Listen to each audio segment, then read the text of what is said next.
Pick it up. Feel the weight of it. Almost nothing.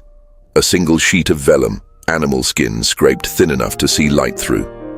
The ink is iron-based, already browning at the edges. The handwriting is precise, compressed. The letters of a man who charged by the transaction. There is a wax seal at the bottom, a stamp in red. 6 words in Latin that most people in 15th century Europe could not read. This document moved more wealth across Europe than any convoy of gold ever transported. No soldiers escorted it, no vault held it. It crossed Alpine passes in a merchant satchel, tucked between letters from wives and orders for wool. And when it arrived, in Bruges, in London, in Lyon, in Rome, it released funds that had never physically traveled at all. It was called a lettera di cambio, a bill of exchange, and the family that engineered its full potential didn't just use it as a financial instrument. They used it as the foundation of something far more precise, a credit architecture so structurally elegant that it funded 3 sovereign military campaigns, financed the construction of the most significant art collection assembled in the Western world, and placed their own family members on the papal throne. All without the Medici Bank ever recording a single florin charged as interest. That is not an accident of record keeping, that is the algorithm. By the end of this episode, you will understand the exact mechanism by which the Medici Bank manufactured credit from thin air, legally, theologically, and operationally, and why the same structural logic governs the correspondent banking system, moving $5 trillion across borders every single day in 2026. The technology changed. The architecture did not. In the autumn of 1433, the governing council of Florence issued a decree of exile against Cosimo de' Medici. The charges were political. The sentence was removal from Florentine territory for 10 years. He left the city. He crossed into Padua. And within 11 months, the same council that had removed him sent a formal delegation to bring him back. Not because they changed their minds about him politically. Because without his network, they could not fund the city's operations. The Florentine state had no access to the credit infrastructure it needed to function. Cosimo hadn't just built a bank. He had built the only bridge between Florence and the capital markets of Europe, and when he left, the bridge went with him. That is what this system produced, not wealth, dependency. To understand how that dependency was constructed, you need to understand what the Medici Bank actually was and what it was not. The lettera di cambio appears simple. One merchant in Florence instructs a correspondent in Bruges to pay a named sum to a named recipient in local currency on a named future date. The Florence merchant receives local florins now. The Bruges correspondent recovers the equivalent later, with the exchange rate as the only declared variable between the 2 transactions. There are no interest charges in this document. There is no loan recorded. There is only a currency conversion across distance and time. But here is what that structure actually contains: a time value transfer embedded inside an exchange rate differential. The Medici set the exchange rates. They controlled both ends of the transaction, the Florence office and the correspondent branch. The spread between the rate at issuance and the rate at settlement was the profit. In modern financial terms, this is a forward foreign exchange contract used to embed a financing cost without declaring it as such. The mechanism is structurally identical to what contemporary banks call an FX swap, and it carries every economic property of a loan, including interest, without using the word. The church prohibited usury. The Medici Bank charged no usury. Both statements are true. A single bill of exchange is a promise. Its value depends entirely on the reliability of the party at the other end. This is counterparty risk, the specific exposure you carry when the person who owes you performance cannot or will not deliver. In 1400, that risk was the primary barrier to long-distance trade finance. The Medici solved counterparty risk through network architecture, not through legal enforcement. By 1435, The Medici Bank operated branches in Florence, Venice, Rome, Geneva, Bruges, London, and Lyon. Each branch was a semi-autonomous partnership, legally distinct from the Florence parent, managed by a local partner with skin in the game, operating under the Medici name and the Medici credit guarantee. Raymond de Rouver, who spent 3 decades examining the surviving libri segreti, the secret account books, held in the Archivio di Stato di Firenze, documented that each branch maintained its own balance sheet while reporting consolidated positions to the Florence parent through a private accounting channel that sat entirely outside the public commercial ledger. What this created was a distributed verification system. When a merchant in London accepted a Medici bill of exchange, he wasn't trusting a piece of paper. He was trusting the entire network. Every branch, every correspondent relationship, every prior transaction that had been honored. The immutability of that trust was not legal. It was reputational, enforced by the economic cost of exclusion from the network if any node failed to perform. This is functionally identical to how a permissioned blockchain operates. Distributed nodes, hierarchical validation, consensus enforced through the economic consequence of non-participation. The Medici didn't have the technology. They had the logic. The largest single client of the Medici Bank was the Roman Curia. The papacy collected revenue across every diocese in Western Christendom, taxes on clerical appointments, fees on indulgences, income from benefices, contributions from ecclesiastical properties spanning England to Poland. This revenue needed to reach Rome.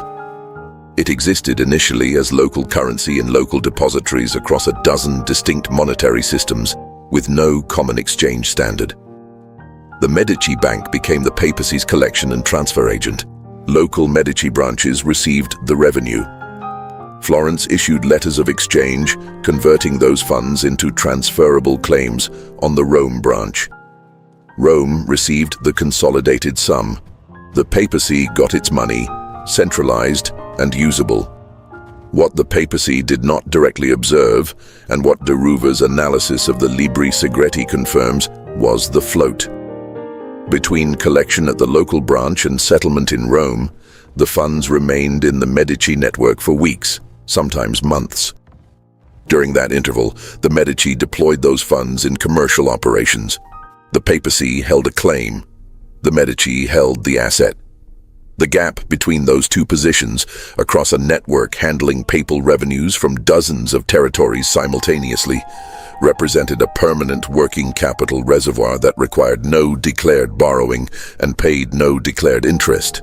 In contemporary terms, the Medici operated a zero-cost revolving credit facility backed by the largest institutional depositor in Western Europe. The hidden economics of that arrangement did not appear on any ledger that the Curia reviewed. To understand the operational weight of this in practice, we need to look at the year 1422 through the eyes of Benedetto de Bardi, manager of the Medici London branch. At that moment, Benedetto faced a version of this problem that de Rouver documented in detail from the surviving London branch accounts. The English crown needed to finance its ongoing military campaigns in France and lacked immediate access to liquid capital. The English wool trade, the primary export backing English commercial credit, had slowed. The crown's own revenues were committed forward. Benedetto had 2 options. He could decline the crown's request for extended credit terms, protecting the branch's liquidity position, or he could extend a bill of exchange facility to the crown, accepting the enhanced counterparty risk that came with a sovereign borrower whose finances were visibly strained. He extended the facility. The rate was declared as an exchange differential, not as interest. The crown received purchasing power in Bruges, where its military suppliers were located, against a future settlement obligation in London wool revenues. Benedetto's branch earned the spread. The Florence parent earned a commission on the Bruges disbursement, and the English crown became structurally dependent on Medici credit access for the duration of its campaign financing. The liquidity cycles that bound the English crown to the Medici network were not accidental. They were the designed output of a credit architecture that made the bank indispensable before any individual client understood how deep the dependency ran. But Benedetto's arrangement with the English crown exposed something the Medici network had not yet fully solved. The bill of exchange recorded the transaction. It did not record who, in a dispute, had the authority to determine the exchange rate at settlement. That question, who controls the rate, was not a technical problem. It was a power problem. And the Medici had a very specific answer for it. The answer was the libro segreto. Every Medici branch maintained two sets of records.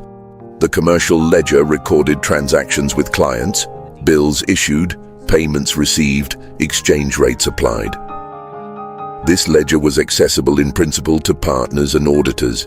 The libro segreto, the secret book, recorded something different: the internal allocation of profits between partners, the actual positions held across the network, the real cost of capital flowing between branches, and the personal accounts of the Medici family itself. Deruva's examination of the surviving libri segreti at the Archivio di Stato established that the Florence parent used these internal records to manage a transfer pricing system across the branch network, allocating profits toward jurisdictions with favorable terms, shifting apparent losses toward branches where they could be absorbed without triggering external scrutiny.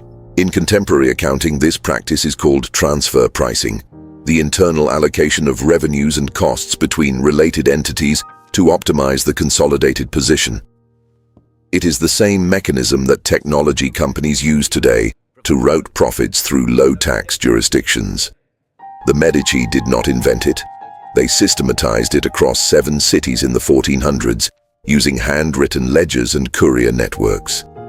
This is forensic accounting as institutional architecture. The system's power did not reside in the transactions it processed. It resided in the information asymmetry between what the libro segreto recorded and what any external party could observe. Here is what makes this system significant beyond the Medici themselves: the lettera di cambio as a credit instrument, the distributed branch network as a verification system, the dual ledger architecture as an information control mechanism. None of these innovations belonged exclusively to the Medici. They had predecessors in the Bardi and Peruzzi banking families of the previous century, who had financed the English crown and the Angevin monarchy of Naples before their networks unraveled in the 1340s, when Edward III of England suspended debt payments. What the Medici added was institutional discipline, the accomandita partnership structure that legally separated each branch from the parent, limiting contagion when any single node failed. The libro segreto as a real-time consolidated intelligence system that gave the Florence parent visibility across the entire network before any branch manager could obscure a position, and the systematic cultivation of sovereign clients, beginning with the papacy, whose ongoing institutional needs created permanent, non-negotiable demand for Medici network access. The method that survived was not the family name. It was the protocol: control the verification layer, maintain information asymmetry between the network center and its participants, and anchor the system to a client whose access requirements are structurally non-discretionary. This is what elite capital management looks like across centuries. Not the accumulation of a specific asset, but the ownership of the architecture through which all assets must move. By 1464, when Cosimo de' Medici stepped back from active management and his son Piero assumed oversight of the bank, the network faced a challenge that no bill of exchange could resolve. The accumulated legacy assets of the Medici portfolio had shifted from liquid financial instruments toward illiquid political investments. Lorenzo de' Medici, Il Magnifico, who assumed effective control by 1469, understood the bank's position precisely. The historian Lauro Martinez, in his analysis of Florentine financial records from this period, documented that by the mid-1470s, the Medici Bank's northern branches, particularly Bruges and Lyon, had extended credit positions to clients who could not settle. The Bruges branch, managed by Tommaso Portinari, had extended extraordinary facilities to Charles the Bold of Burgundy against the security of future revenues that Charles's military campaigns had already consumed. Lorenzo faced a specific version of the intergenerational wealth defense problem. The branch network that had been the engine of Medici power was now a source of structural exposure that threatened the Florence parent. The solution he chose was to withdraw capital from the northern branches, reducing their lending capacity, tightening their settlement requirements, while redirecting Medici resources toward political positioning in Florence itself, including control of the Florentine state apparatus. The bank's financial function contracted. Its political function expanded.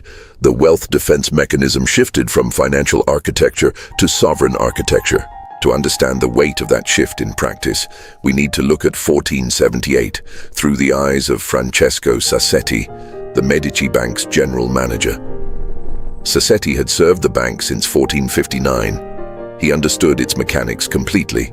By 1478, he was managing a network in which the Bruges and Lyon branches were carrying positions that the Libro Segreto recorded as irrecoverable. Client obligations that had not been honored and could not be enforced without political confrontation that the Medici were not prepared to risk. His specific problem, documented in the surviving correspondence analyzed by Deruva, was this. The Florence parent held deposits from Florentine citizens, merchants, guild members, institutional funds that had been placed in the bank under the expectation of security backed by the network's full asset base. The actual asset base, as the Libro Segreto showed, was substantially impaired by the northern branch exposures.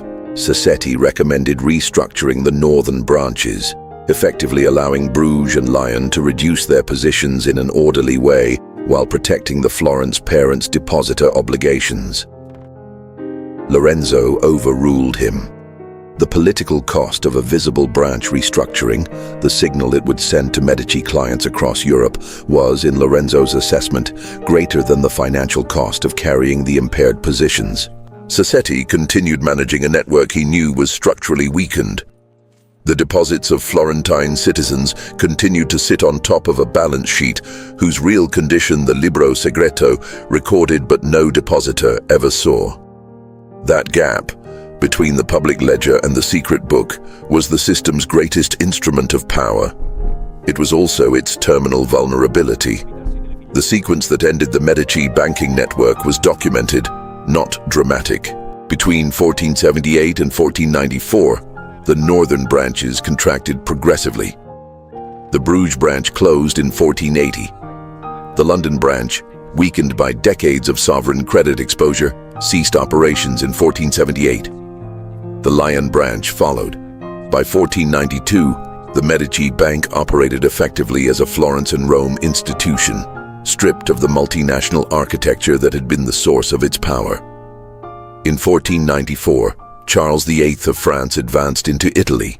The Florentine government, no longer willing to maintain a political structure organized around Medici credit access, voted to remove the family from power. The Medici left Florence. The bank did not survive their departure. Its remaining assets were seized. Its records were distributed across several Florentine archives, where they remained largely unexamined until Deruva began his systematic analysis in the 1940s. The network that had manufactured monetary sovereignty for nearly a century dissolved within a single political season. But the protocol did not dissolve. It migrated. When Charles VIII entered Florence in November 1494, the Medici Bank had already been functionally non-operational for 2 years. What he found was not a functioning financial institution. He found buildings, furniture, art, and ledgers. The Libri Segreti that documented the real architecture of the network sat in strong boxes that Florentine officials opened, examined briefly, and then archived without fully understanding what they contained. It took 4.5 centuries for an economic historian to read them properly. What Raymond Deruva found, working through those records in the late 1940s and publishing his definitive analysis in 1963, was not a medieval curiosity.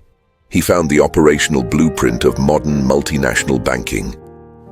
Every structural innovation the Medici deployed, the legally separate branch entity, the internal transfer pricing system, the dual ledger architecture, the sovereign client anchor, appears in the operational model of every major international bank functioning in 2026. This is not a metaphorical parallel, it is a structural homology. Consider the correspondent banking system. Right now, in 2026, the movement of funds between banks in different countries operates through a network of bilateral correspondent relationships, agreements between institutions that hold accounts for each other and process cross-border transfers on each other's behalf. SWIFT, the messaging network that coordinates these transfers, processed approximately $5.5 trillion in daily transaction volume as of its most recent published figures. Every transfer in that system passes through a choke point, the correspondent bank that holds the account through which the funds must clear. That correspondent bank sets the terms of access. It determines the exchange rate applied to the conversion. It holds the funds during the settlement interval, which for international transfers ranges from hours to days. During that interval, the correspondent bank deploys those funds. The sender holds a claim. The correspondent holds the asset. This is the Medici float. Exactly. The technology is digital. The settlement infrastructure is SWIFT instead of courier networks. The audit trail is electronic rather than handwritten vellum. The structural position, the correspondent as the node that controls access, sets the rate, and retains the float, is unchanged from the architecture Giovanni di Bicci de' Medici, built in Florence in 1397. The psychology of value that made the lettera di cambio function, the belief that the network behind the instrument was reliable enough to accept in place of physical currency, is the same psychology that makes a SWIFT transfer acceptable in place of physical cash. In both cases, the instrument's value is entirely dependent on trust in the verification layer. In both cases, the entity that controls the verification layer extracts the economic surplus from every transaction that passes through it. Here is the specific insight this episode produces, and it applies directly to something happening in the financial architecture of 2026. Every major central bank currently developing a CBDC, a central bank digital currency, faces the same design decision the Medici faced when they structured the lettera di cambio system. Where does the verification choke point sit, and who controls it? The current CBDC architecture under development by the Bank for International Settlements, the institution that coordinates central bank policy for 63 member banks, uses a two-tier model in which the central bank issues the digital currency, but commercial banks handle distribution and account management. The commercial bank sits at the choke point. It controls client access. It holds the float between issuance and settlement. It determines what transactions are processed and which are flagged for review. The instrument is new. The architecture is 600 years old. The Medici demonstrated, across nearly a century of documented operation, that control of the verification layer is more durable than control of any specific asset. Assets can be taxed, seized, devalued. The layer through which all assets must move, if you own that, you own the position regardless of what the asset is, what currency it's denominated in, or which political authority is nominally in charge. That is the Florence Algorithm. It was not a secret. It was written down in detail in ledgers that sat in an archive in Florence for 5 centuries. It just required someone willing to read them. If you've spent your life watching financial news without understanding the architecture underneath it, the layer that doesn't change when governments change, when currencies change, when technologies change, this channel is built for that. We excavate the systems that the standard financial narrative doesn't reach. Subscribe, and every new episode gives you one more piece of the structure. Next, we go back further, to a network that operated a credit system so sophisticated that it functioned across 12 countries without a central ledger, without a home currency, and without a single government's authorization. The Knights Templar didn't just protect pilgrims on the road to Jerusalem. They built the first multinational credit loop in Western history.